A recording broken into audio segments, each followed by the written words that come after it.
ವೇತನ ಹೆಚ್ಚಳಕ್ಕೆ ಆಗ್ರಹಿಸಿ ಅಂಗನವಾಡಿ ಬಿಸಿಯೂಟ ಕಾರ್ಯಕರ್ತೆಯರಿಂದ ಅನಿರ್ದಿಷ್ಟಾವಧಿ ಮುಷ್ಕರ. ಕರ್ನಾಟಕದಾದ್ಯಂತ ಲಕ್ಷಾಂತರ ಅಂಗನವಾಡಿ ಸಹಾಯಕಿಯರು ಮತ್ತು ಕಾರ್ಯಕರ್ತೆಯರು, ಮಧ್ಯಾಹ್ನದ ಬಿಸಿಯೂಟದ ಕಾರ್ಯಕರ್ತೆಯರು ಮತ್ತು ಆಶಾ ಕಾರ್ಯಕರ್ತೆಯರು ಸೋಮವಾರ ಡಿಸೆಂಬರ್ 1ರಂದು ಅನಿರ್ದಿಷ್ಟಾವಧಿ ಮುಷ್ಕರ ಆರಂಭಿಸಿದ್ದಾರೆ.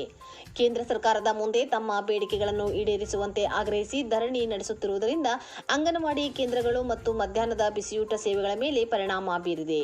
ಹುಬ್ಬಳ್ಳಿಯ ಸಂಸದ ಪ್ರಹ್ಲಾದ್ ಜೋಶಿ ಅವರ ಮನೆ ಮುಂದೆ ಕಾರ್ಮಿಕರು ಮತ್ತು ಸಹಾಯಕರು ಜಮಾಯಿಸಿ ಪ್ರತಿಭಟನೆ ನಡೆಸಿದ್ದರಿಂದ ಅದೇ ರೀತಿ ಮಂಡ್ಯ, ಹುಬ್ಬಳ್ಳಿ, ತುಮಕೂರು ಮತ್ತು ಇತರ ಜಿಲ್ಲೆಗಳಲ್ಲೂ ಪ್ರತಿಭಟನೆಗಳನ್ನು ನಡೆಸಲಾಗಿದೆ.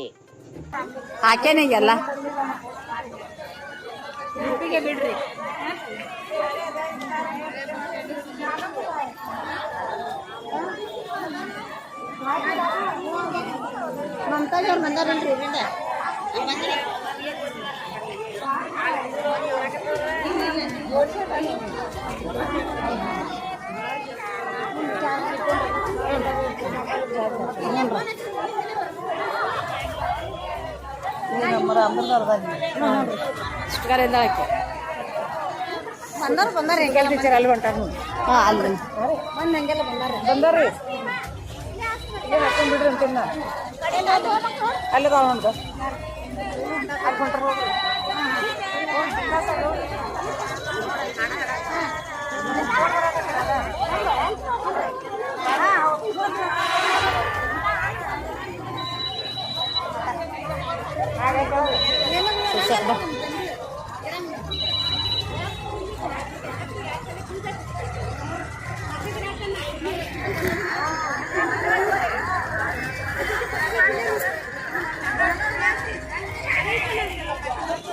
ಎಲ್ಲರೂ ಹೀಗೆ ಮಾಡತ್ತಾರ ಮೇಡಮ್.